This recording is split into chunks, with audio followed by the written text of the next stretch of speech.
Anong technique kaya ang pwede mong gawin para mabilis mong ma-achieve ang 60,000 watch hours? Sa palagay mo, sa pagpapa-upload ng mga reels, sa paggawa ng long video, o sa pagla-live?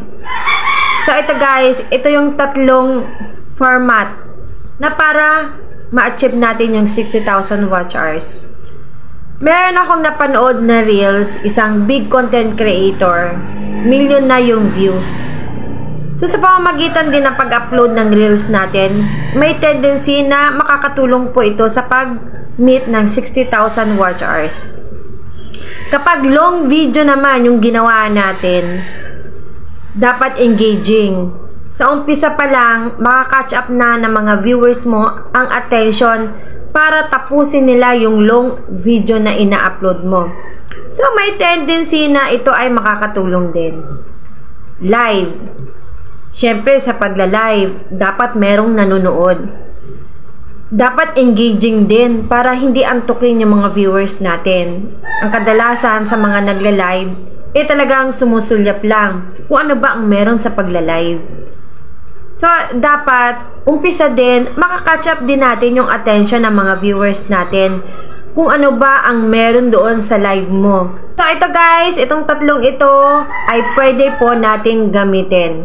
Depende po ito sa galaw natin kung paano natin diskartehan para ma-meet natin yung 60,000 watch hours. Lalo na sa mga small content creator, kapag nagla-live, syempre, walang gaanong nanonood. So, mag-build muna tayo ng relationship, friendship, doon sa mga followers natin para suportahan tayo, lalo na kapag nagla-live tayo. Madalas, marami akong nakikita na ang sipag mag-live, diba? Mula umaga, kahit simpleng minuto lang ay pasok na pasok po yan sa watch hour natin. So, good luck sa ating lahat sa mga gustong ma-meet yung 60,000 watch hours. Mag-upload ka ng reels, mag-upload ka ng long video, at of course, kailangan mo rin mag-live para at least meron tayong bonding sa isa't isa, lalo na sa mga followers natin. So guys, good luck sa ating lahat.